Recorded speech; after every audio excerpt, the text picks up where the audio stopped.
আজকে আমাদের নেটের যে বিষয়টা ডিসকাস করব সেটা হচ্ছে unit 2 history politics and economics of এডুকেশনের মধ্যে আমরা পার্টিকুলারলি আজকে ইকোনমিক্স অফ এডুকেশন এই পার্টটা ডিসকাস করব। তো শুরু করি। ওকে, ব্যাপার প্রথমে শুরু করি যে ইকোনমিক্স বিষয়টা কি। কেননা আমাদের যেটা আলোচনার বিষয় সেটা হচ্ছে economics of education. So economics of এডুকেশনের জন্য ফার্স্টে আমাদের ইকোনমিক্স সম্পর্কে একটু ধারণা রাখতে হবে। ইকোনমিক্স বলতে কি বোঝায়? ইকোনমিক্স সাবজেক্ট সম্পর্কে আমরা সকলেই জানি যে অর্থনীতি। সো বেসিক্যালি এটা আমাদের অর্থ বলতে গেলে অর্থকে একটা ব্রড ভাবে আমরা ব্যবহার করব। Basically economics is a social science that studies how society choose to allocate its scarce resource which have alternative uses to provide goods and service for the present and future consumption. Economics হচ্ছে কি আমাদের এমন একটা social science যেখানে আমরা সোসাইটির যে সম্পদ, এখানে কিন্তু পার্টিকুলারলি অর্থ এরকম ভাবে ব্যাখ্যা করা হয়নি। অর্থ বলতে গেলে এখানে আমরা সামগ্রিক রিসোর্সকে কিন্তু বোঝানো হয়েছে। তার মধ্যে অর্থও একটা অবশ্যই গুরুত্বপূর্ণ বিষয়। তাছাড়াও অর্থ ছাড়াও আমাদের যে সমস্ত সম্পদ রয়েছে, সোনা দানা হোক, এছাড়া আমাদের অনেক টাইপের মানে রিসোর্সের যে বিষয়টা সমাজে আমাদের রয়েছে। তো সেই সমস্ত রিসোর্স সমাজ কিভাবে অ্যালোকেট করবে মানে কিভাবে বন্টন করবে, অর্থাৎ যেখানে আমাদের প্রয়োজন, এবং প্রত্যেকটা রিসোর্সের কিন্তু অল্টারনেটিভ ব্যবহার আছে, ইউজেস রয়েছে। তাছাড়া আমরা সম্পদ কি বর্তমানেই ব্যবহার করব নাকি ভবিষ্যতের জন্য বাঁচিয়ে রাখবো, ফিউচার কনজাম্পশনের জন্য। তো এই সমস্ত বিষয় নিয়ে হচ্ছে ইকোনমিক্স আমাদের ডিসকাস করে বা আলোচনা করে। ইকোনমিক্সের ফাউন্ডার বা ফাদার অফ ইকোনমিক্স বলা হয় অ্যাডাম স্মিথকে। তো এবার ইকোনমিক্সের কয়েকটা সিগনিফিকেন্স আমরা আলোচনা করি যে আমরা ইকোনমিক্স কেন পড়বো, বা ইকোনমিক্সের অ্যাকচুয়ালি কি গুরুত্ব রয়েছে আমাদের মানে পড়ার ক্ষেত্রে। তো প্রথম যে গুরুত্ব সেটা হচ্ছে maximum satisfaction through his limited resource. অর্থাৎ ব্যক্তির সম্পদ, দেখো সম্পদ কিন্তু সকলের কাছে একটা লিমিটেড থাকে, এবং লিমিটেড বলেই কিন্তু সেটা সম্পদ। অর্থাৎ যদি এমন জিনিস হয় যেটা একদম সকলের কাছে অ্যাভেলেবেল আছে, তাহলে কিন্তু সেটা সম্পদ নয়।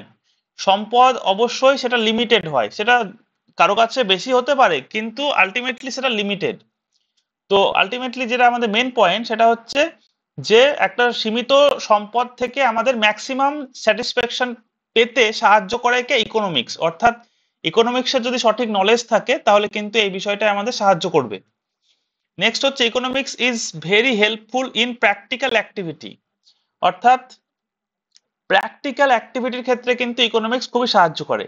প্র্যাকটিক্যাল অ্যাক্টিভিটি বলতে গেলে পার্টিকুলারলি এখানে রিসোর্স বা অর্থর দিকেই বোঝানো হয়েছে। অর্থাৎ আমরা যখন প্র্যাকটিক্যাল বিভিন্ন কাজ করি, প্র্যাকটিক্যাল কাজ বলতে গেলে বিভিন্ন আমাদের দৈনন্দিন জীবনে প্র্যাকটিক্যাল, অর্থাৎ আমাদের প্রতিনিয়ত বিভিন্ন কাজ করতে হয়। অর্থাৎ হয়তো আমরা কোনো বাজার করতে গেলাম, সেখানেও আমাকে বিভিন্ন প্র্যাকটিক্যালি মানে বা দোকানে গেলাম, তো এই যে বিভিন্ন কাজ, সেখানেও কিন্তু ইকোনমিক্সের আমাদেরকে হেল্প করে। অর্থাৎ ইকোনমিক্স যদি আমি জানি, ইকোনমিক্স এর নলেজ থাকলে কিন্তু পার্টিকুলারলি আমাদের সেই সব জায়গায় সাহায্য হয়।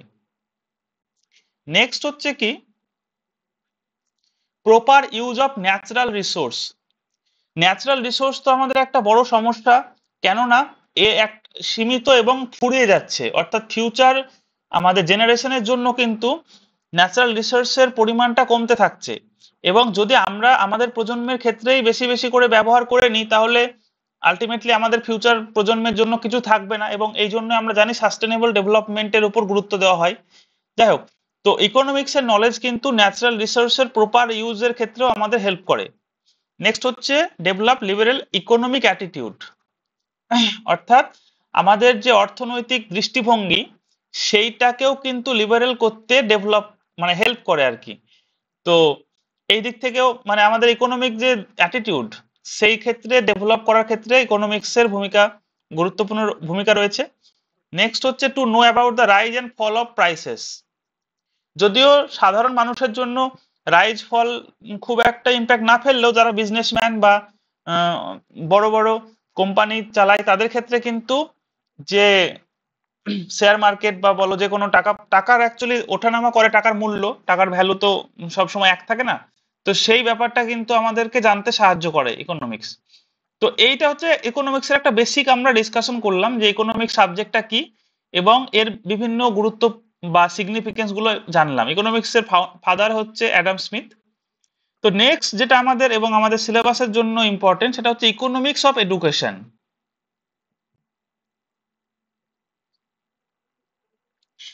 তো এডুকেশন আমরা জানি কি একটা মাল্টিডিসিপ্লিনারি সাবজেক্ট এবং এখানে অনেকগুলো আদার সাবজেক্ট একসঙ্গে এসে আমাদের এডুকেশন সাবজেক্টটাকে তৈরি করেছে বা তার উপর হেল্পফুল। তো সেই জন্য ইকোনমিক্সও কিন্তু এডুকেশনের সঙ্গে যুক্ত হয়ে economics of education as a subject গঠন করেছে। তো বেসিক্যালি ইকোনমিক্স অফ এডুকেশন কি, ইকোনমিক্সের একটা পার্টিকুলার শাখা যেটা আমাদের এডুকেশনের ক্ষেত্রে হেল্পফুল। যাই হোক, তো the concept of economics is rapidly growing and evolving field that applies A diverse array of economic theories, model and quantitative methodology to understand, analyse and improve the performance of educational system বা education system. তো basically economics of এডুকেশনের যে main point সেটা হচ্ছে কি যে আমাদের economics তো একটা পিওর সাবজেক্ট। ইকোনমিক্সে অনেক থিওরি আছে, মডেল আছে বা মেথোডোলজি আছে। তো সেই সমস্ত যে থিওরি, মডেল বা কোয়ান্টিটেটিভ মেথোডোলজি সেইগুলো কি করে এডুকেশনের ক্ষেত্রে আমরা অ্যাপ্লাই করি। এডুকেশনের ক্ষেত্রে অ্যাপ্লাই করে কি হয় সেটা হচ্ছে আমরা এডুকেশন সিস্টেমের পারফরমেন্সকে ইমপ্রুভ করার জন্য চেষ্টা করি, যেন এডুকেশনের মানে মানে ইমপ্রুভ হয়। এবং সেই জন্য আলটিমেটলি পুরো সিস্টেমটাকে বোঝার জন্য, অ্যানালাইসিস করার জন্য এবং ইমপ্রুভ করার জন্য ইকোনমিক্সের যে থিওরি বা নলেজ মডেল রয়েছে সেইগুলো কিন্তু আমরা এডুকেশনের ক্ষেত্রে অ্যাপ্লাই করি। এবং ইকোনমিক্স অফ এডুকেশন কিন্তু একটা র্যাপিডলি গ্রোয়িং ফিল্ড, অর্থাৎ এটা কিন্তু এখন খুবই গুরুত্বপূর্ণভাবে বেড়েই চলেছে। মানে এর যে তাৎপর্য, কেননা আমরা সকলেই জানি যে ইকোনমিক্সের যে কনসেপ্ট, অর্থাৎ যেখানে আমাদের রিসোর্স বা অর্থের যে আহ, ব্যবহার লুকিয়ে আছে, সেটা কিন্তু আমাদের একটা গুরুত্বপূর্ণ, অর্থাৎ সমাজের ক্ষেত্রে একটা কিন্তু গুরুত্বপূর্ণ দিক। অর্থাৎ অর্থ ছাড়া কিন্তু সমাজ চলতে পারে না বা ব্যক্তি চলতে পারে না। তো সেই জন্য এডুকেশনের তো অলরেডি আমরা এর আগে দেখেছি অনেক ফিল্ড রয়েছে, সাইকোলজি হোক, ফিলোসফি হোক। তো সেই রকমই কিন্তু গুরুত্বপূর্ণ একটা, এবং এর জনপ্রিয়তা বা গুরুত্ব কিন্তু আরো বাড়ছে। কেননা বর্তমান যুগে আমাদের ইকোনমিক্সের নলেজকে অ্যাপ্লাই করে আলটিমেটলি এডুকেশনের ক্ষেত্রে কিন্তু ইকোনমিক্সটাকে মানে আমাদের ইনকর্পোরেট করতে হবে। তো সেই জন্য কিন্তু এর গুরুত্ব মানে বিভিন্ন ভাবে বাড়ছে। যাই হোক, তো economics of education is one of the branch of ordinary economics. Normally ইকোনমিক্সেরই একটা branch, though it is the study of how educational manager make official or approved choice from scarce available resource which is meant for the realization of the best possible educational outcome। তো এখানেও simply বলা আছে যে আমাদের যে সীমিত সম্পদ যেটা অ্যাভেলেবেল আছে সেই সম্পদকে আমরা অ্যাকচুয়ালি এখানে আমরা বলতে গেলে এডুকেশনাল ম্যানেজার বা অ্যাডমিনিস্ট্রেটর হতে পারে বা পলিসি মেকার হতে পারে। তারা কি করে, তারা হচ্ছে এই সম্পদটা ব্যবহার করে কিভাবে সবচেয়ে ভালো এডুকেশনাল আউটকাম আমরা পেতে পারি সেইটাকে খোঁজার চেষ্টা করে। অর্থাৎ ইকোনমিক্স অফ এডুকেশন কি, যে ইকোনমিক্সের এমন একটা ব্রাঞ্চ যেখানে এডুকেশনের যারা অথরিটি আছে, অর্থাৎ ম্যানেজার বলো বা অ্যাডমিনিস্ট্রেটর বলো বা পলিসি মেকার, তারা কি করে আমাদের উপযুক্ত সম্পদ ব্যবহার করে এডুকেশনাল আউটকাম, অর্থাৎ সর্বোচ্চ এডুকেশনাল আউটকাম যেন আসে, পাই আমরা, তার কিন্তু জন্য সচেষ্ট হয়। নেক্সট দেখো, আরেকটা বিষয় বলি যে কারো কিন্তু কোনো বিষয় বুঝতে অসুবিধা হলে একটু বলবে যে এই পয়েন্টটা বুঝতে অসুবিধা আছে। যাই হোক, তো নেক্সট হচ্ছে কি AIIMS and objectives of economics of education. Economics of education আমরা কেন পড়বো, তার গুরুত্ব কি, লক্ষ্য উদ্দেশ্য কি। প্রথমে দেখো যে ইকোনমিক, যেটা আমরা আলোচনা করছিলাম যে AIIMS and objectives of economics of education, অর্থাৎ ইকোনমিক্স অফ এডুকেশনের লক্ষ্য বা উদ্দেশ্য কি রয়েছে। তো সব প্রথমে আমরা যেটা জানবো সেটা হচ্ছে ইকোনমিক স্ট্রাকচার নলেজ বা নলেজ অফ ইকোনমিক স্ট্রাকচার, অর্থাৎ আমাদের গভর্নমেন্টের ক্ষেত্রে economic knowledge of economic structure, অর্থাৎ understanding government and societal economic framework. তো ইকোনমিক্স অফ এডুকেশনের ক্ষেত্রে মানে আমাদের যে লক্ষ্য বা উদ্দেশ্য বলতে পারো, মানে এইমস অ্যান্ড অবজেক্টিভস, তো আমাদের যেটা করতে হবে, মানে প্রথম যেটা বিষয় সেটা হচ্ছে যে গভর্নমেন্টের বা সোসাইটি অর্থাৎ সমাজের যে ইকোনমিক ফ্রেমওয়ার্ক কেমন রয়েছে বা ইকোনমিক স্ট্রাকচার কেমন রয়েছে সেই ব্যাপারে একটা নলেজ, প্রপার নলেজ। মানে নর্মালি কিন্তু আমাদের ইকোনমিক যে ফ্রেমওয়ার্ক বা স্ট্রাকচার সেটা কিন্তু এতটা ইজিলি চলে না, এর কিন্তু অনেক ছোট ছোট মানে ফ্যাক্টর রয়েছে, অনেক বাধা রয়েছে বা অনেক ভাবে আর কি বিষয়টা হয়। তো যারা এই ইকোনমিক্স অফ এডুকেশন বা পার্টিকুলারলি ইকোনমিক্স পড়লে কিন্তু এটা জানা সোজা হয় বা এ সম্পর্কে প্রপার নলেজ আমরা পাবো। ইকোনমিক কন্ডিশন, অর্থাৎ awareness of the national economic status, অর্থাৎ আমার দেশের বা আমাদের পুরো একটা নির্দিষ্ট দেশের ইকোনমিক স্ট্যাটাস বা ইকোনমিক কন্ডিশন কেমন রয়েছে সেইটা জানতেও কিন্তু আমাদের ইকোনমিক্স অফ এডুকেশন হেল্প করে। অর্থাৎ বর্তমান আমাদের স্ট্যাটাস জানাটা কিন্তু পার্সোনালি দরকার, যে আমাদের দেশের যে ইকোনমিক স্ট্রাকচার সেটা গ্রো করছে নাকি আস্তে আস্তে খারাপের দিকে যাচ্ছে।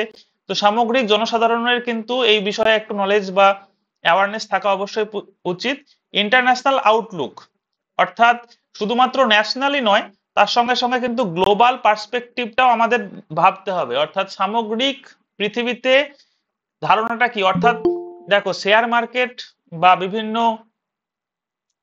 বিষয় রয়েছে যেখানে কি হয়, সামগ্রিক দেশ মানে সামগ্রিক বিশ্বের কিন্তু যে কন্ডিশন গুলো আছে সেইগুলো কিন্তু অর্থাৎ ইকোনমিক্স এর নলেজ আমাদের ইন্টারন্যাশনালের যে পার্সপেক্টিভ বা গ্লোবাল পার্সপেক্টিভের ক্ষেত্রেও গুরুত্বপূর্ণ, অর্থাৎ শুধুমাত্র আমাদের দেশের বা ন্যাশনাল নয়, ইন্টারন্যাশনাল বিষয়গুলো আমাদের দেখতে হবে, মানে হেল্প করে আর কি। প্র্যাকটিক্যাল মানি ইউজ বা প্র্যাকটিক্যাল ইউজ অফ মানি। তো ইকোনমিক্স অফ এডুকেশনের আর একটা উদ্দেশ্য কি, যে আমাদের যে ফিনান্সিয়াল দিক রয়েছে সেইগুলোর প্র্যাকটিক্যাল বা প্রপার ইউজ করতে আমাদের সাহায্য করে, বা বলতে গেলে কি training in effective financial management, সঠিক বা উপযুক্ত যে ফিনান্সিয়াল ম্যানেজমেন্ট সেক্ষেত্রেও কিন্তু ইকোনমিক্স অফ এডুকেশন হেল্প করে। National feeling, fostering patriotism through economic understanding, অর্থাৎ যদি আমাদের ইকোনমিক সম্পর্কে একটা আন্ডারস্ট্যান্ডিং থাকে, সামগ্রিক দেশের কথা বলছি, তাহলে কিন্তু একটা ন্যাশনাল ফিলিংও আমাদের মধ্যে জাগ্রত হয়। এটাও কিন্তু ইকোনমিক্স অফ এডুকেশনের একটা অ্যাসপেক্ট বা এম অ্যান্ড অবজেক্টিভস। নেক্সট হচ্ছে ভোকেশনাল অ্যাক্টিভিটি, অর্থাৎ ভোকেশনাল দিকটা কিন্তু অবশ্যই ইকোনমিক্সের একটা গুরুত্বপূর্ণ দিক। অর্থাৎ ভোকেশনাল অ্যাক্টিভিটি কিন্তু ডাইরেক্টলি ইকোনমিক দিকটাকে ইম্প্যাক্ট ফেলে। অর্থাৎ যদি মানে কেউ ভোকেশনাল কোনো কাজ করে বা কোনো অ্যাক্টিভিটি করে, তার মানে কিন্তু তার যে অর্থনীতিগত যে দিকটা সেটা কিন্তু প্রভাবিত হয় এবং বেনিফিট হয়। তো সেই জন্য ভোকেশনাল অ্যাক্টিভিটির ক্ষেত্রেও ইকোনমিক বা ইকোনমিক্স অফ এডুকেশন কিন্তু হেল্প করে। নেক্সট হচ্ছে নিড স্যাটিসফ্যাকশন, অর্থাৎ বেসিক যে ইকোনমিক নিড আছে সেই সমস্ত বেসিক ইকোনমিক নিড স্যাটিসফাই করার ক্ষেত্রেও কিন্তু ইকোনমিক্স অফ এডুকেশন একটা গুরুত্বপূর্ণ ভূমিকা পালন করে। এবং ইকোনমিক ইকুয়ালিটি, লাস্ট খুবই গুরুত্বপূর্ণ, ইকোনমিক ইকুয়ালিটি, অর্থাৎ অর্থনীতি দিক থেকে যে সমতা, ইকুয়ালিটি, বা বলতে পারি যে অপরচুনিটি, ফেয়ার অপরচুনিটি, সবার জন্য সমান সুযোগ। তো এই যে ধারণাটা, এটা কিন্তু ইকোনমিক্সের নলেজ না থাকলে হবে না। তো সঠিক বা প্রপার ইকোনমিক্সের নলেজ থাকলে আমরা কিন্তু ইকোনমিক যে ইকুয়ালিটি সেই ব্যাপারেও সচেতন হতে পারবো বা সবাইকে সমান অপরচুনিটি দেওয়ার কথা ভাবতে পারি। তো এগুলো ছিল কি আমাদের AIIMS and objectives of economics of education. Next হচ্ছে কস্ট অ্যানালাইসিস।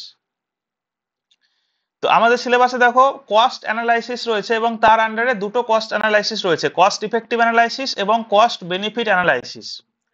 তো সব প্রথমে আমরা কি আলোচনা করলাম, আমাদের concept of economics of education, এটা ছিল আমাদের সিলেবাসে, অর্থাৎ যে ইকোনমিক্স অফ এডুকেশনের কনসেপ্ট কি, বা আমরা আজকে জানলাম যে ইকোনমিক্স কি, ইকোনমিক্সের সিগনিফিকেন্স কি, এবং তার সঙ্গে সঙ্গে ইকোনমিক্স অফ এডুকেশন বলতে কি বোঝায়, এবং ইকোনমিক্স অফ এডুকেশনের লক্ষ্য। এই চারটে বিষয় আমরা জেনেছি। এবার আমরা আলোচনা করব কস্ট অ্যানালাইসিস, এবং আমাদের সিলেবাসে কস্ট অ্যানালাইসিসটা খুবই গুরুত্বপূর্ণ, পার্টিকুলারলি দুটো কস্ট অ্যানালাইসিস সেখানে রয়েছে। তো সব প্রথমে আলোচনা করি যে কস্ট অ্যানালাইসিস কি। Cost analysis is the basic tool of cost study. Cost cost মানে কি সেটা একটু আগে বলি, তারপর আমরা কস্ট অ্যানালাইসিসে আসবো। কস্ট, পার্টিকুলারলি কস্ট বলতে গেলে কি বোঝায়, কস্ট মানে হচ্ছে খরচ, অর্থাৎ কোনো একটা প্রজেক্ট বা কোনো একটা প্রোগ্রামের জন্য আমাদের যে খরচ হয় সেটা হচ্ছে কস্ট। এবং কস্টের সঙ্গে সঙ্গে আরেকটা গুরুত্বপূর্ণ দিক রয়েছে, সেটা হচ্ছে আমাদের বেনিফিট, বা কস্টের সঙ্গে সঙ্গে ইফেক্টিভও রয়েছে। যাই হোক, তো বেনিফিট হচ্ছে কি, আলটিমেটলি ওই কস্ট, সেই খরচ, সেই কস্টের ফলে আমরা কতটা বেনিফিট পাচ্ছি। তো কস্ট স্টাডির ক্ষেত্রে একটা গুরুত্বপূর্ণ টুল হচ্ছে কস্ট অ্যানালাইসিস। তো ইট tax into account both cost and result. Cost আমাদের অবশ্যই লাগবে, এবং তার সঙ্গে সঙ্গে রেজাল্ট। রেজাল্টটা কিন্তু আমরা ইন টার্মস অফ বেনিফিটও হতে পারে, ইফেক্টিভনেসও হতে পারে, বা ইউটিলিটিও হতে পারে। তো রেজাল্ট আমরা অনেকভাবে পেতে পারি, কিন্তু আমাদের এখানে দুটো বিষয় অবশ্যই দরকার, একটা হচ্ছে কস্ট আর একটা হচ্ছে result of a system as well as alternative. তো কস্ট অ্যানালাইসিস, যেটা কস্ট অ্যানালাইসিসের ক্ষেত্রে কিন্তু এই অল্টারনেটিভ টার্মটা খুবই গুরুত্বপূর্ণ। অল্টারনেটিভ কেন গুরুত্বপূর্ণ, কেননা আমরা যখন কোনো বিষয়ের কস্ট অ্যানালাইসিস করি তখন কিন্তু অনেকগুলো অল্টারনেটিভ আমার সামনে থাকে, অর্থাৎ আমি কোন অল্টারনেটিভে গেলে আমার খরচ কম হবে এবং বেনিফিট বেশি পাবো বা রেজাল্ট বেশি পাবো, এই ব্যাপারটা কিন্তু আমাদের খেয়াল করতে হয়। তো সেই জন্য, যাই হোক, কস্ট অ্যানালাইসিস বিষয়টা বলি। কস্ট অ্যানালাইসিসের ক্ষেত্রে তাহলে আমাদের দুটো বিষয় দরকার, একটা হচ্ছে কস্ট বা খরচ, আর একটা হচ্ছে আমাদের রেজাল্ট। এবং রেজাল্ট কিন্তু বেনিফিট হোক, ইফেক্টিভনেস হোক বা ইউটিলিটি হোক, এর মাধ্যমে আমরা জানতে পারি। আর কি বললাম, যে আমাদের অল্টারনেটিভ থাকে কিন্তু, অর্থাৎ এক্ষেত্রে অনেকগুলো অল্টারনেটিভ আমাদের থাকবে, এবং তার মধ্যে কোনটা আমাদের সাহায্য করছে বা বেশি উপযোগী সেইটা আমরা চুজ করতে হয়। তো cost analysis involve measurement of the resource input to the system, understanding the nature of the work carried out and the labor time needed to carry out the work. তো বেসিক্যালি এখানে কি কি আমাদের দরকার, দেখো, কস্ট অ্যানালাইসিস যখন measurement করা হবে তখন প্রথমত resource input of the system, অর্থাৎ রিসোর্স যেটা আমরা ইনপুট হিসাবে দিচ্ছি, সেই রিসোর্সের মেজারমেন্ট আমাদের লাগবে, বা রিসোর্সের আমাদের নলেজ থাকতে হবে। এবং understanding the nature of the work carried out, অর্থাৎ যে কাজটা করা হচ্ছে তার নেচার সম্পর্কে জানতে হবে, কতটা লেবার প্রয়োজন, তার খরচ, কত টাইম প্রয়োজন, অর্থাৎ কাজটা কমপ্লিট করার জন্য কত খরচ বা লেবার প্রয়োজন, সেইগুলো কিন্তু আমাদের এখানে দরকার হয়। তো কস্ট অ্যানালাইসিস কি, খুব সহজ করে বলতে গেলে কস্ট অ্যানালাইসিস হচ্ছে আমরা যখন কোনো একটা প্রজেক্ট, কোনো একটা প্রোগ্রাম শুরু করব, তখন কিন্তু আমাদেরকে এই কস্ট অ্যানালাইসিস করতে হয়। এবং কস্ট অ্যানালাইসিস যখন আমরা করব তখন কিন্তু আমাদের সামনে কিছু অল্টারনেটিভ অপশন থাকবে। তো কোন অপশনের ক্ষেত্রে আমার সুবিধাটা বেশি হবে, অর্থাৎ যেখানে খরচ কম, কস্ট কম, কিন্তু রেজাল্ট বা বেনিফিট আমি বেশি পাবো, সেইটা কিন্তু এখানে আমাকে দেখতে হবে, এবং তারপর আমি সেইটাকে চুজ করব। এটাই হচ্ছে বেসিক্যালি কস্ট অ্যানালাইসিস।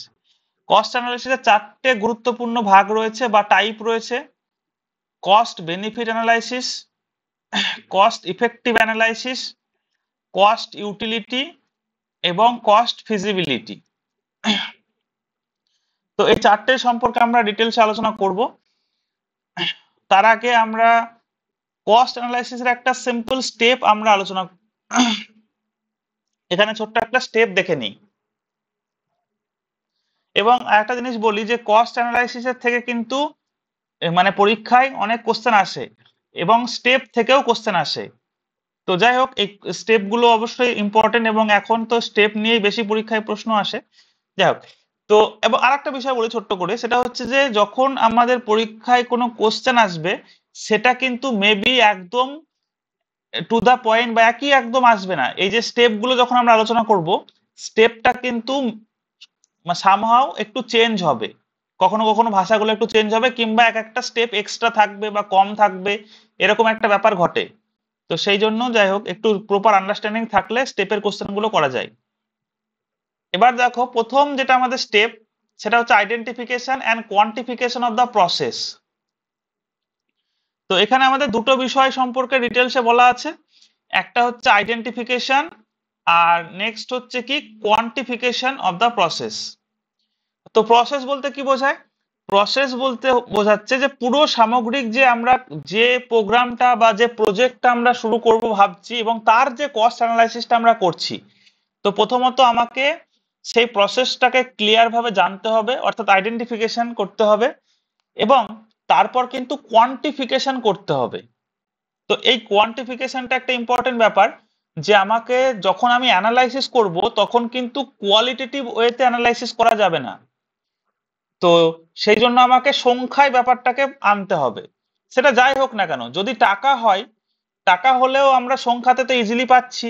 আর যদি টাকা নাও হয়, ধরো আমি বলছি যে সময়, তো সেক্ষেত্রে কত দিন আমার দরকার, তো এই যে কত দিন আমি বলছি, সেটাও কিন্তু ওয়ান টাইপ অফ কোয়ান্টিফিকেশন, সংখ্যা। তো সেই জন্য খুবই গুরুত্বপূর্ণ বিষয় যে কোয়ান্টিফিকেশন করতে হবে আমাকে, আইডেন্টিফিকেশন এবং কোয়ান্টিফিকেশন। নেক্সট যেটা স্টেপ, সেটা হচ্ছে division of the process into smaller component. অর্থাৎ এই যে পুরো যে প্রসেসটাকে আমরা ফার্স্টে আইডেন্টিফিকেশন করলাম বা বুঝলাম যে হোয়াট ইজ দ্য প্রসেস, সেই প্রসেসটাকে কিন্তু আমাদের ভাগ করতে হবে, ডিভিশন করতে হবে স্মল কম্পোনেন্টে। অর্থাৎ ছোট ছোট ভাগে আমাকে বিষয়টাকে ভাগ করে করতে হবে, যে আমাকে আইডেন্টিফাই করতে হবে যে আলটিমেটলি একটা বড় প্রসেসকে আমরা ছোট ছোট ভাগে কিভাবে ভাগ করব। এবং এটা খুবই গুরুত্বপূর্ণ, কেননা এই ছোট ছোট কম্পোনেন্ট গুলোকে টার্গেট করেই আমরা পুরো প্রসেসটাকে কমপ্লিট করব। এটা হচ্ছে সেকেন্ড স্টেপ। থার্ড স্টেপ হচ্ছে determination of the resource requirement for each step. এবার আমাকে কি করতে হবে? নির্ধারণ করতে হবে যে কোন কি কি রিসোর্স আমার প্রয়োজন। অর্থাৎ আহ, যে ছোট ছোট কম্পোনেন্টে আমরা ভাগ করলাম, সেই কম্পোনেন্ট গুলোকে আমাদের কমপ্লিট করার জন্য কি কি রিসোর্স প্রয়োজন, সেইগুলোকে আমাকে এবার ডিটারমাইন করতে হবে, অর্থাৎ নির্ধারণ করতে হবে যে এই এই সম্পদ আমার এবার দরকার, এই কাজটা কমপ্লিট করতে এইটা আমার প্রয়োজন। নেক্সট হচ্ছে identification of time and volume of a process and relate it to cost. অর্থাৎ টাইম, কতটা টাইম প্রয়োজন, এবং ভলিউম বলতে গেলে কি আমাদের কি মানে পরিধি, অর্থাৎ যে প্রসেসটা আমরা এই করছি সেক্ষেত্রে কতটা সময় এবং কতটা আমাদের আলটিমেটলি সামগ্রিক যে ব্যাপারটা সময় এবং কতটা আর কি টাইম লাগবে, সেই ব্যাপারটা দেখতে হয়। এবং অবশ্যই গুরুত্বপূর্ণ সেটা হচ্ছে রিলেট ইট টু কস্ট, খরচের সঙ্গে আমাকে বিষয়টাকে রিলেট করতে হবে। লাস্টে হচ্ছে cost analysis and alternative. Cost analysis and alternative এখানে কি বলতে চাইছে? এখানে বলতে চাইছে যে আমাদের যে অল্টারনেটিভ অনেকগুলো অপশন ছিল, আমি আবারও বলছি যে এখানে যখন আমরা কস্ট অ্যানালাইসিস করব, তখন কিন্তু অল্টারনেটিভ বিষয়টা খুবই গুরুত্বপূর্ণ। অর্থাৎ কোন কোন অপশনে গেলে আমার কেমন রিসোর্স প্রয়োজন এবং কি কি আমার সুবিধা হবে, ফাইনালি গিয়ে আমরা সেই অ্যানালাইসিসটা এখানে করব, এবং এই অল্টারনেটিভের মধ্যে থেকে যেটা বেস্ট অল্টারনেটিভ সেটা আমাকে চুজ করতে হবে। নেক্সট আমরা আলোচনা করব, সেটা হচ্ছে cost benefit analysis.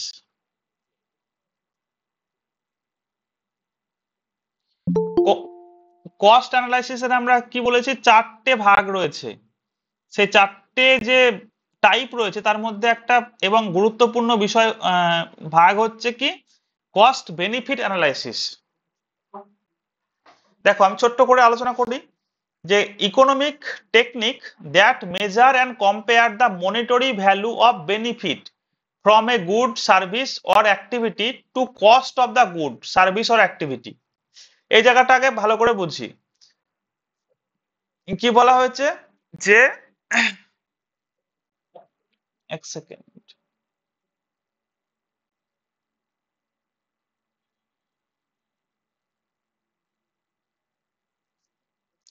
Economic technique, এটা যেহেতু আমরা ইকোনমিক্স আর এডুকেশনে আলোচনা করছি, তো সেই জন্য এটা একটা ইকোনমিক টেকনিক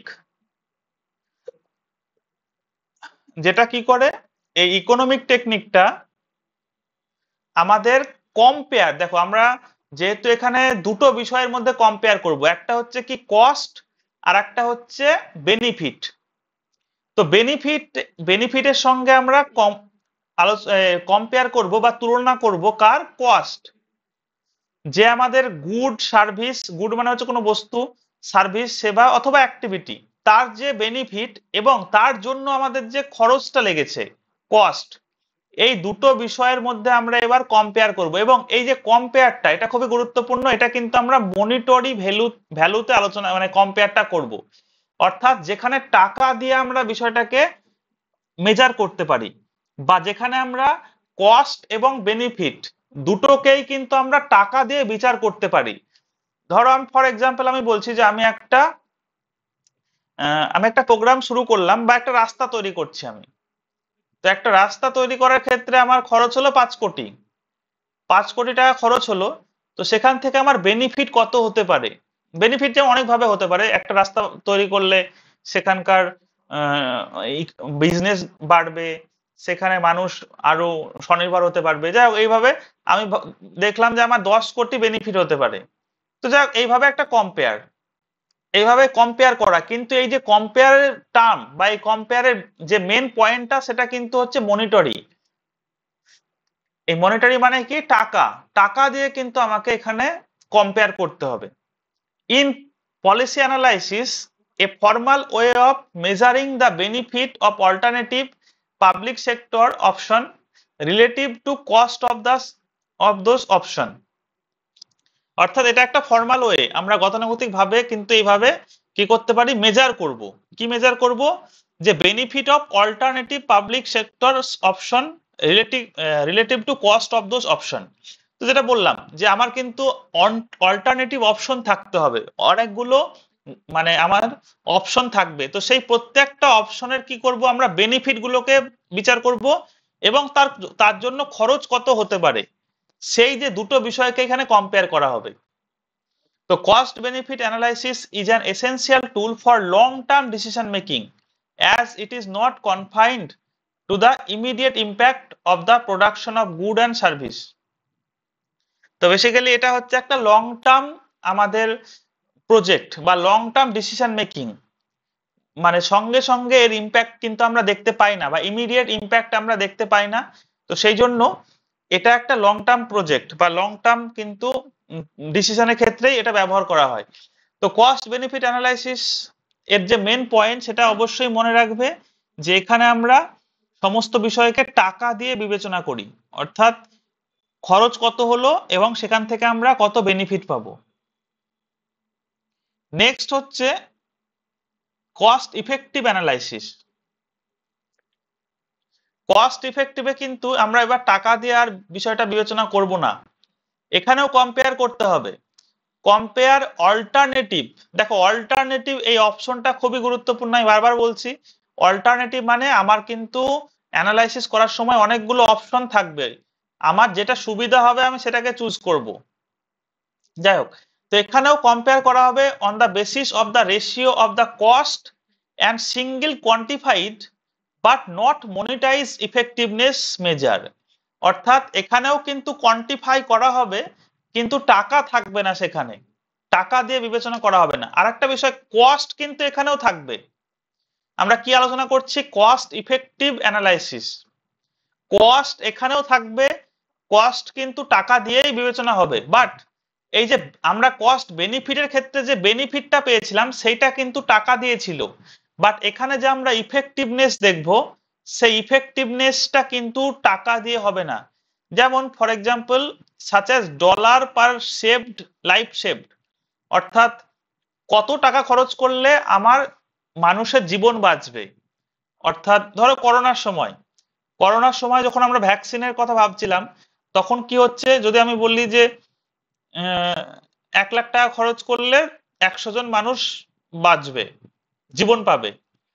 তো এই যে ব্যাপার, তো 100 জন মানুষের জীবন, এটা কিন্তু আমাদের মেন, মানে কোয়ান্টিফাই করছি আমরা, বা এইটাকে বিবেচনা করছি, টাকাটাকে কিন্তু বিবেচনা করছি না। বা programme that cost less per life saved or more efficient than other programme. অর্থাৎ যেখানে কম খরচে আমরা বেশি মানুষকে বাঁচাতে পারবো, যেখানে কম খরচে আমরা বেশি মানুষকে বাঁচাতে পারবো, সেইটাকে আমাকে চুজ করতে হবে। অর্থাৎ আমার কাছে অনেকগুলো অপশন থাকবে, কিন্তু যেখানে আমরা কম খরচে বেশি মানুষের জীবন বাঁচাতে পারবো, সেটাই কিন্তু আমার ক্ষেত্রে চুজ করতে হবে। তো this method is most commonly used in health care. অর্থাৎ আমাদের স্বাস্থ্য ক্ষেত্রে কিন্তু এই মেথডটা সবচেয়ে বেশি ব্যবহার করা হয়। অর্থাৎ যেহেতু স্বাস্থ্যর ক্ষেত্রে তো আমরা সরাসরি আমাদের কত টাকা লাভ হলো এটা তো করতে পারি না নিজেরা। আমরাই যদি একটু বিবেচনা করি, তাহলে দেখতে পাবো যে যখন আমরা কোনো ডাক্তারের কাছে যাই বা কোনো চিকিৎসা করি, তখন কিন্তু আমরা টাকার দিকটা অবশ্যই দেখি যে কোথায় গেলে আমার খরচটা কম হবে। কিন্তু এরকম হয় না যে টাকা আমার লাভ হলো, কেননা এটা আমাদের হেলথের ইস্যু। অর্থাৎ যদি আমি একটু বেশি টাকা খরচ করি, কিন্তু যদি আমার অনেক দিন বেশি বাঁচতে পারি, তাহলে কিন্তু আমরা কত বছর এক্সট্রা বাঁচছি সেইটা কিন্তু এখানে ম্যাটার করছে।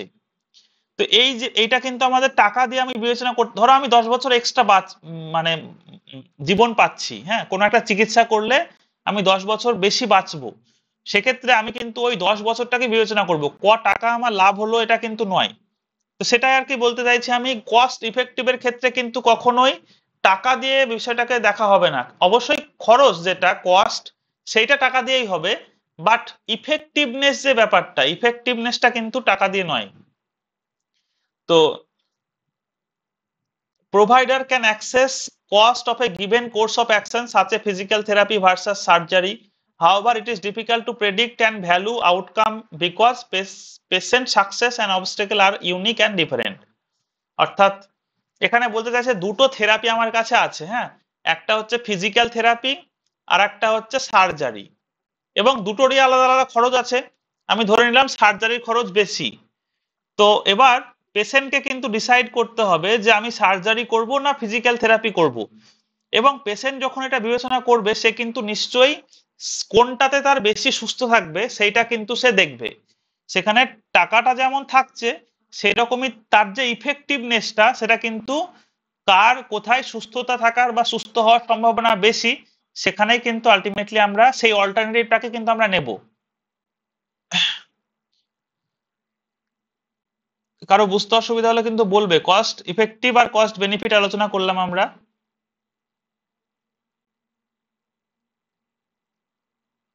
নেক্সট হচ্ছে কস্ট ইউটিলিটি অ্যানালাইসিস। তো কস্ট ইউটিলিটি অ্যানালাইসিস কি? এটাও কিন্তু one type of cost analysis. যেমন আমরা দেখলাম যে কস্ট বেনিফিট অ্যানালাইসিসের ক্ষেত্রে কি ছিল, কস্ট বেনিফিট অ্যানালাইসিসের ক্ষেত্রে আমরা কস্ট এবং বেনিফিটকে বিবেচনা করছি, মানে বিচার করছি কিসের ভিত্তিতে? টাকার ভিত্তিতে, মনিটরি টার্ম। আর কস্ট ইফেক্টিভনেসে কিন্তু আমরা তা নয়, কস্ট ইফেক্টিভনেসে আমরা দেখলাম ইফেক্টিভনেসটা কোথায় বেশি। এবার কস্ট ইউটিলিটিতে এসো। Cost utility analysis refers to the study of the alternative in relation to their cost and esteemed utility derived thereof. অর্থাৎ এখানেও কস্ট এবং তার সঙ্গে সঙ্গে তার ইউটিলিটিকে আমাকে বিবেচনা করতে হবে। While cost effective and cost benefit analysis require the use of quantitative data for decision making, cost utility approach use a wide range of qualitative and quantitative data for the purpose. For example, cost utility is an appropriate tool where subjective assessment are made, that is assessment of the possible outcome of the particular subject, a particular service. তো এখানে cost ইউটিলিটির ক্ষেত্রে আমরা কিন্তু দুটো বিষয় data আমরা ব্যবহার করতে পারি, একটা হচ্ছে কোয়ালিটেটিভ, কোয়ান্টিটেটিভ। দুটো ডেটাই কিন্তু আমরা এখানে ব্যবহার করতে পারি। অর্থাৎ যখন আমরা এই অ্যানালাইসিসটা করব, অ্যানালাইসিস করার সময় কিন্তু আমাদের দুটো বিষয়কেই আমরা গুরুত্ব দিতে পারি, কিন্তু কস্ট বেনিফিট এবং কস্ট ইফেক্টিভের দুটো ক্ষেত্রেই আমাদের কি ছিল, শুধু কোয়ান্টিটেটিভ দিকটাতেই আমরা বিবেচনা করতাম, কোয়ালিটেটিভ দিকটা কিন্তু বিবেচনা করতাম না। এবং যখনই কোয়ালিটেটিভ বিবেচনার বিষয়টা এলো, তখনই কিন্তু সাবজেক্টিভ অ্যাসেসমেন্টের বিষয়টা কিন্তু এবার চলে এলো। দেখো আমরা দুরকম ভাবে অ্যাসেসমেন্ট করতে পারি, একটা হচ্ছে অবজেক্টিভ আর একটা হচ্ছে সাবজেক্টিভ। অবজেক্টিভ অ্যাসেসমেন্ট মানে কি? অবজেক্টিভ অ্যাসেসমেন্ট মানে সবার জন্য একই হবে, অর্থাৎ যে পরিমাপ করুক না কেন তার রেজাল্টটা কিন্তু সবার জন্য সমান, অবজেক্টিভ, যেমন এমসিকিউ টাইপ কোশ্চেন অবজেক্টিভ। কিন্তু সাবজেক্টিভ মানে কি? সাবজেক্টিভটা হচ্ছে সকলের জন্য কিন্তু আলাদা আলাদা, মানে এই হতে পারে, সকলের যে মতামত বা সকলের যে বিবেচনার বিষয় সেটা কিন্তু অবশ্যই আলাদা হতে পারে। যেমন রচনাধর্মী প্রশ্ন, সেক্ষেত্রে প্রত্যেকটা টিচারের হয়তো মূল্যায়ন অন্যভাবে করতে পারে।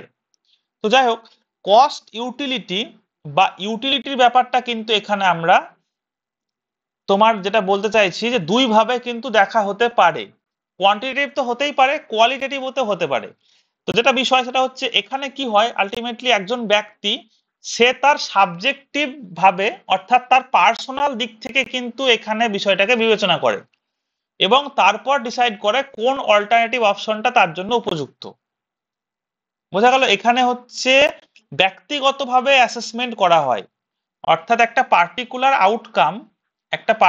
আউটকামের যে বিষয়টা সেটা কিন্তু একটা পসিবল আউটকামের বিষয়টা এবারে ব্যক্তিগত হয়ে গেল, এবার কিন্তু আর কোয়ান্টিটেটিভ থাকলো না।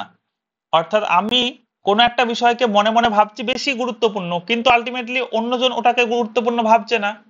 তো যাই হোক, এখানে যেটা পার্থক্যের বিষয় সেটা হচ্ছে কোয়ালিটেটিভ অ্যাপ্রোচ থাকবে এবং ব্যক্তিগত সাবজেক্টিভ অ্যাসেসমেন্ট কিন্তু এখানে আসবে। নেক্সট হচ্ছে cost feasibility analysis. Cost feasibility analysis is an approach of estimating the cost of alternative in order to ascertain whether they could be considered or not.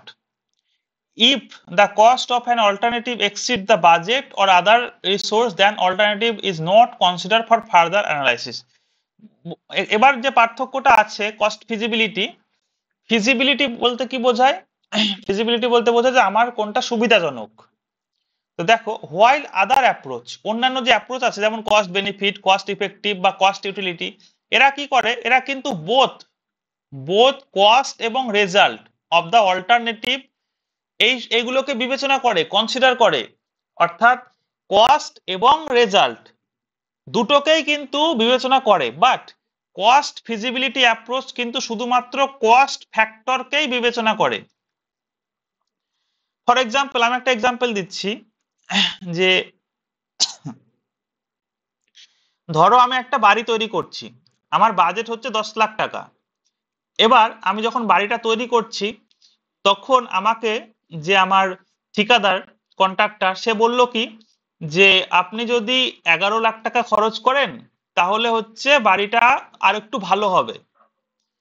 তো আমি কি ভাবলাম, যে 1 লাখ টাকার জন্য বাড়িটা খারাপ করব না, আর 1 লাখ টাকা এক্সট্রা খরচ করি, দিয়ে কেন খরচ করছি, কেননা আমি বেনিফিটটাকে দেখছি বা ইফেক্টিভনেসটাকে আমি গুরুত্ব দিচ্ছি, কস্টটাকেও গুরুত্ব দিচ্ছি, কিন্তু আমার বেনিফিটটাকে মনে হলো বেশি গুরুত্ব, সেই জন্য কিন্তু আমি ওটাকে চুজ করছি, 1 লাখ টাকা বেশি খরচ করলাম।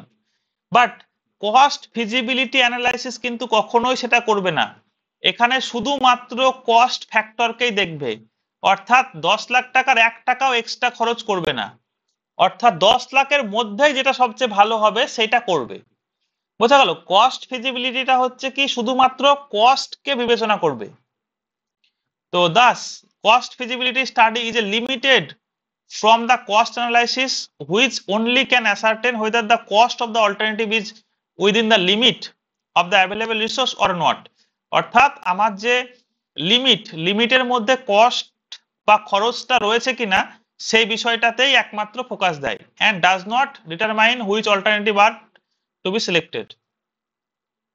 তো এই চারটে বিষয় মেইনলি আমরা আজকে ডিসকাস করলাম, cost benefit, cost effective, cost utility আর হচ্ছে কস্ট ফিজিবিলিটি।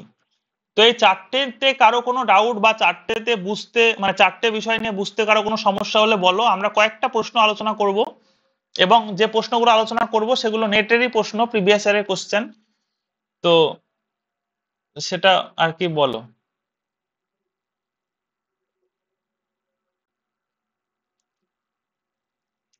কারো কোনো ডাউট আছে?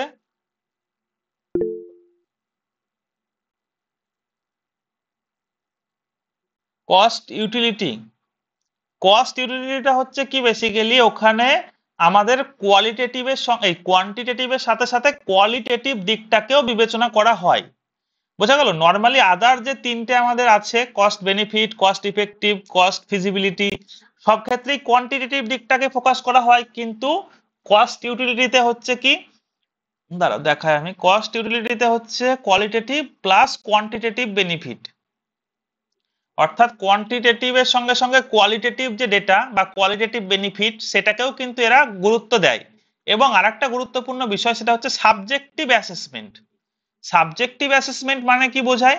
সাবজেক্টিভ অ্যাসেসমেন্ট মানে বোঝায় যে ব্যক্তিগতভাবে আলাদা আলাদা ভাবে আমরা বিবেচনা করতে পারি, কিন্তু অবজেক্টিভ বা অন্যান্য অবজেক্টিভ অ্যাসেসমেন্টের ক্ষেত্রে কিন্তু সেটা হয় না। ওখানে কিন্তু আমাদের সবার জন্যই সমান, কোনো ব্যক্তিগত বা কোনো পার্সোনাল এ দেখা হয় না। তো ঠিক আছে, এবার আমরা কোশ্চেন ডিসকাস করি, যেটা অবশ্যই প্রিভিয়াস ইয়ারের কোশ্চেন। কোশ্চেন আমি একটু পড়ছি, যে before starting a school for slum dwellers, মানে বস্তির শিক্ষার্থী আর কি, বস্তিবাসী বলা হয়, তো তাদের জন্য একটা স্কুল তৈরি করতে চাইছে গভর্নমেন্ট। তো গভর্নমেন্ট কোন অ্যানালাইসিসটা সে করবে? কস্ট ইফেক্টিভ, কস্ট বেনিফিট, না জিরো কস্ট, নাকি বাজেট অ্যানালাইসিস? দেবাশিস বলেছে কস্ট ইফেক্টিভ, বাকিরা? Amit cost effective.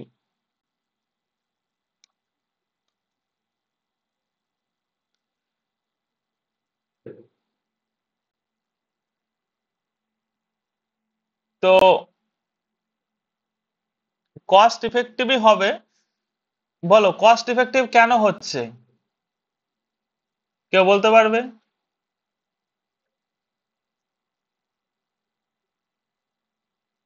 হ্যাঁ স্যার, মানে এখানে কস্ট ইফেক্টিভ যে এখানে বলা হচ্ছে কারণ ইফেক্টিভে যেমন আপনি যে উদাহরণটা দিয়েছিলেন যে হেলথের ক্ষেত্রেও দেখবো আবার কতটা টাকা খরচ হচ্ছে সেটা শুধু দেখলে হবে না।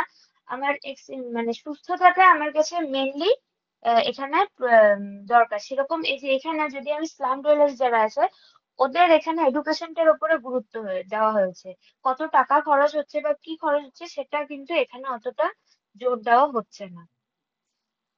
হ্যাঁ, তো বিষয়টা হচ্ছে সেটাই, যে আমরা যখন কোনো শিক্ষার খাতে খরচ করব, যদিও শিক্ষার খাতে আমরা টাকা দিয়ে বিবেচনা করতে পারি, যেমন ভোকেশনাল এডুকেশনের ক্ষেত্রে হতে পারে, বাট নর্মালি যখন আমরা একটা আহ, শিক্ষার জন্য ডেভেলপ শিক্ষার জন্য কোনো খরচ করছি, তো তার যে ফলাফলটা, তার যে রেজাল্ট, সেটা তো আমরা সরাসরি টাকা দিয়ে পাবো না। শিক্ষার যে খরচটা তার রেজাল্টটা আমরা ইফেক্টিভনেসে পাবো। অর্থাৎ আমাদের সমাজের কতটা লাভ হচ্ছে, যদি শিক্ষিত হয় তাহলে সমাজে মানে সমস্ত মানে সামাজিক যে প্রবলেম গুলো আছে সেগুলো মিটবে, মানুষ শিক্ষিত হলে অ্যাটিটিউড চেঞ্জ হবে, একটা বেটার সোসাইটি তৈরি হবে, তো এগুলো তো আমরা টাকা দিয়ে পাবো না। তো এই জন্য এটা ইফেক্টিভ অ্যানালাইসিস। নেক্সট, এখানে বলেছে group of institution has invested 200 crores in the year 2010 to improve the learning outcome of their student in order to know whether the investment has yielded desired the result group should perform। অর্থাৎ একটা group কি করেছে, তারা 2010 সালে 200 কোটি টাকা invest করেছে learning আউটকামকে improve করার জন্য শিক্ষার্থীদের। তো তারা তাদের ইনভেস্টমেন্টটা ঠিকঠাক হয়েছে কিনা তার জন্য কোন অ্যানালাইসিসটা করবে? Cost benefit, cost effective, intangible benefit, tangible benefit?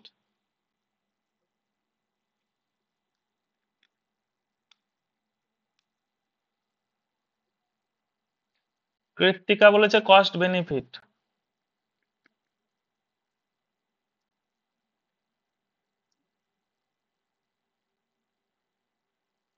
200 কোটি টাকা খরচ করেছে কিসের জন্য? লার্নিং আউটকামকে ইমপ্রুভ করার জন্য। তো 200 কোটিটা, এই যে 200 কোটি, এই 200 কোটিটা কি কস্ট না বেনিফিট, মানে কস্ট না রেজাল্ট? 200 কোটিটা কস্ট না রেজাল্ট? কস্ট। এই যে কস্ট, সবসময় মাথায় রাখবে কস্ট কিন্তু টাকাতেই হয়। অর্থাৎ আমরা যখন খরচ করব, খরচ কিন্তু আলটিমেটলি টাকাই হবে। এবার বলো রেজাল্ট, এর যে রেজাল্টটা, সে রেজাল্টটা কি? হোয়াট ইজ আউট, মানে তোমার রেজাল্টটা কি এখানে? এখানে রেজাল্টটা কি? স্টুডেন্টদের লার্নিং আউটকাম, এটা হচ্ছে রেজাল্ট। খরচ 200 কোটি, আর রেজাল্ট কি? স্টুডেন্টদের লার্নিং আউটকামটা ইমপ্রুভ হয়েছে কিনা দেখা। তো এটা কি টাকা দিয়ে মাপতে পারবো আমরা, শিক্ষার্থীদের লার্নিং আউটকামটা? হ্যাঁ কি না? না না স্যার। তাহলে তো এটা তাহলে কি হবে, বেনিফিট না ইফেক্টিভনেস? এফেক্টিভনেস হবে। ইফেক্টিভনেস হবে। হ্যাঁ, ইফেক্টিভনেস হবে, সিম্পল। তো এটাও ইফেক্টিভনেস। এগুলো অ্যাকচুয়ালি নেটারই কোশ্চেন, প্রিভিয়াস ইয়ারের কোশ্চেন। এবার নেক্সট আর একটা কোশ্চেন আছে,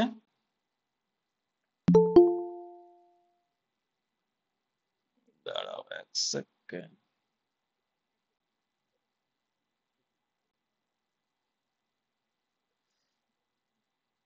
এখানে স্টেপ রয়েছে, কস্ট বেনিফিট অ্যানালাইসিসের স্টেপ। আমি আমি বলছি না, তোমরা একটু চেষ্টা করো আর অ্যান্সারটা বলে দিবে। হ্যাঁ, আমি দেখতে পাচ্ছি না স্ক্রিন, তো সেই জন্য তোমরা একটু মুখে বলে দেবে।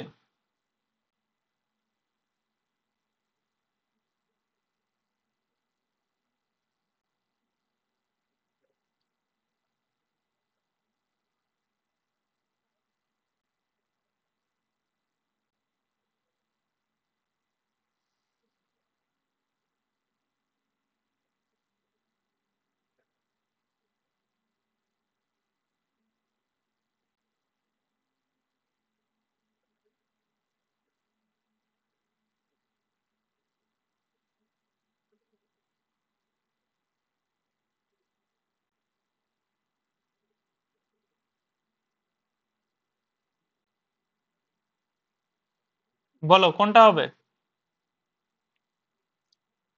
কেউ লিখলে কিন্তু আমি দেখতে পাবো না, একটু বলবে।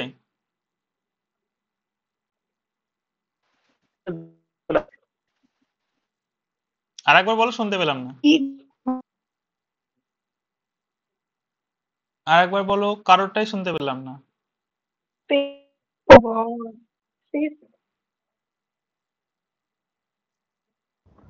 স্যার তিনেরটা হবে, স্যার তিনেরটা। প্রোগ্রাম দেখো আমি বলি, সব প্রথমে হবে স্পেসিফাইং দা প্রোগ্রাম বা প্রজেক্ট ক্লিয়ারলি, অর্থাৎ ডি দিয়ে স্টার্ট হচ্ছে আমাদের। স্পেসিফাই দা প্রোগ্রাম, আমাকে যে কোনো স্টেপ, দেখো মানে এই যে স্টেপ টাইপের যে প্রশ্নগুলো থাকে, এক্ষেত্রে কিন্তু এবং মনে রাখবে এগুলো একটু কঠিন টাইপের কোশ্চেন। তো প্রথমে স্পেসিফিকেশন যে বিষয়গুলো থাকবে সেইগুলোই আগে হয়। তো ডিটা হচ্ছে আগে, আমাকে প্রোগ্রামটাকে আগে স্পেসিফাই করতে হবে যে কোন প্রোগ্রামের জন্য আমি খরচ করব। তারপর হচ্ছে কি ডেসক্রাইবিং, অর্থাৎ describing quantitatively the input and output of the programme. তো সংখ্যাভাবে আমাকে কোয়ান্টিটেটিভলি কি হবে, ইনপুট আউটপুটকে ডেসক্রাইব করতে হবে। তারপর হচ্ছে b, estimating the social cost benefit and input and output of the programme, অর্থাৎ সোশ্যাল কস্ট ও বেনিফিটটাও লাগবে। আর লাস্টে হচ্ছে কি compare the benefit and cost. তো দুয়েরটা হবে অ্যান্সার। তো ভালো করে মনে রাখবে যে লাস্টে কিন্তু আমাদের কস্ট এবং বেনিফিটকে কম্পেয়ার করতে হয়, এটা কিন্তু অবশ্যই লাস্ট স্টেপ। খরচ এবং আমাদের যেটা রেজাল্ট, সেটা কিন্তু মানে কম্পেয়ার করতে হয়। লাস্ট কোশ্চেন, কস্ট বেনিফিট অ্যানালাইসিসের একটা লিমিটেশন।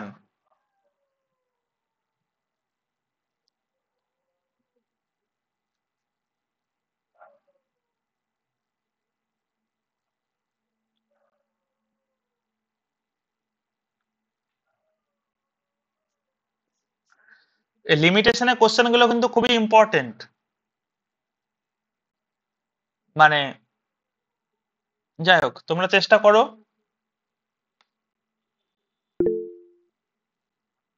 মুখে বলো, আমি দেখতে পাচ্ছি না। স্যার কোশ্চেন কি একই, কোশ্চেন কি পাল্টানো হয়? কোশ্চেন চেঞ্জ হয়নি না?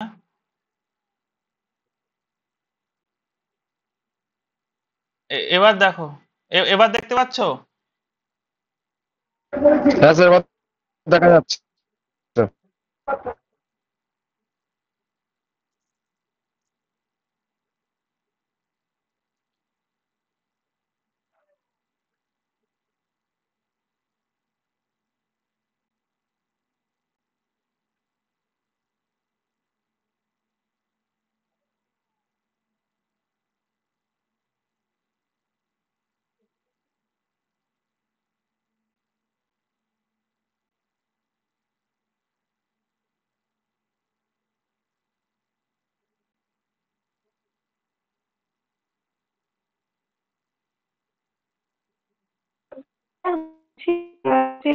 cost benefit সবসময় financial calculation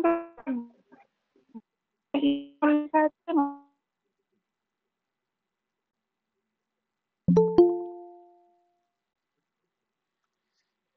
আর একবার বলো, আমার কথা কি অস্পষ্ট মনে হচ্ছে? হচ্ছে। আমার কথা ক্লিয়ার হচ্ছে না অসুবিধা হচ্ছে শুনতে? বেনিফিট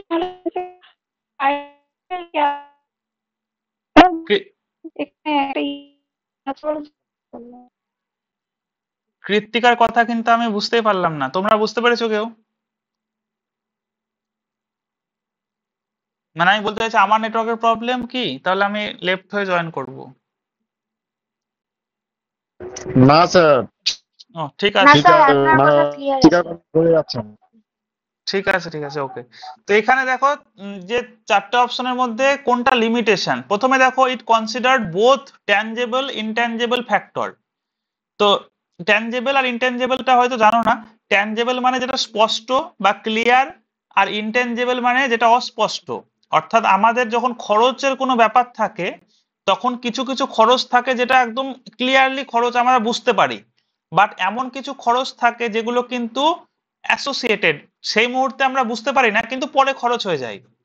অর্থাৎ যেগুলো ক্লিয়ার নয় সেটাকে ইনট্যানজেবল বলা হয়, আর ট্যানজেবল মানে স্পষ্ট।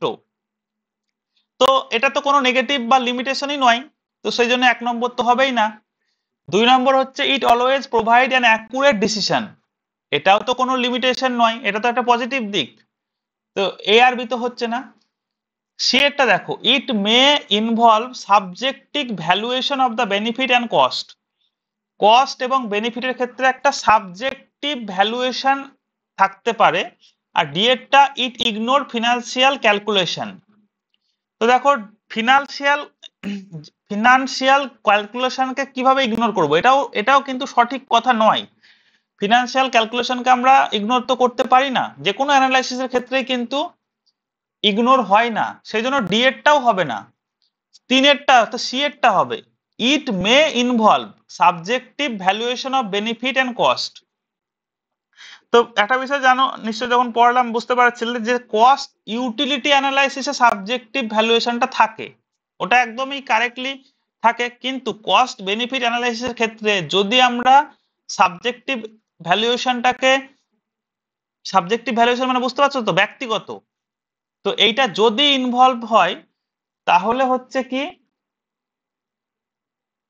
তাহলে এটা একটা লিমিটেশন। অর্থাৎ it may involve subjective valuation of benefit or and cost. অর্থাৎ সাবজেক্টিভ ভ্যালুয়েশনটা মে বি ইনভলভ হতে পারে, এবং এটাই হচ্ছে এর লিমিটেশন। অর্থাৎ কি, অ্যাকচুয়াল কি হওয়া উচিত, দেখো অ্যাকচুয়াল কস্ট বেনিফিট অ্যানালাইসিসের ক্ষেত্রে সাবজেক্টিভ ভ্যালুয়েশনটা ইনভলভ হওয়া উচিত না, এটাই তো ঠিক। সাবজেক্টিভ ভ্যালুয়েশনটা ইনভলভ হওয়া উচিতই নয়, কিন্তু আমাদের চেয়েছে লিমিটেশন, অর্থাৎ সমস্যাটা। তো যদি এটা থাকে সাবজেক্টিভ ভ্যালুয়েশনটা, তখন এটা লিমিটেশন হয়ে গেল। অর্থাৎ যদি সাবজেক্টিভ ভ্যালুয়েশনটা আমাদের ওই কস্ট বেনিফিট অ্যানালাইসিসের ক্ষেত্রে আমরা ইউজ করি, তবে এটা একটা লিমিটেশন। বোঝা গেল? এ বি আর ডিটা কিন্তু লিমিটেশন নয়। এ বি তো লিমিটেশনই নয়, ডি এরটা যদিও বা, কিন্তু এটা খুবই একটা নেগেটিভ সেন্সে বলা আছে। দেখো ডি এরটা খেয়াল করো, যে ডাইরেক্টলি ফিনান্সিয়াল ক্যালকুলেশনটাকে ইগনোর করা মানে পুরোপুরি নেগেটিভ, সেই জন্য ডি এরটা হবে না। সি এরটা হচ্ছে কি, it may involve subjective valuation of benefit and cost, এইটা আমাদের উত্তর, লিমিটেশন। যাই হোক, তো আর আমার আলোচনার বিষয় নেই, তবে তোমরা কোনো প্রশ্ন করলে করতে পারো।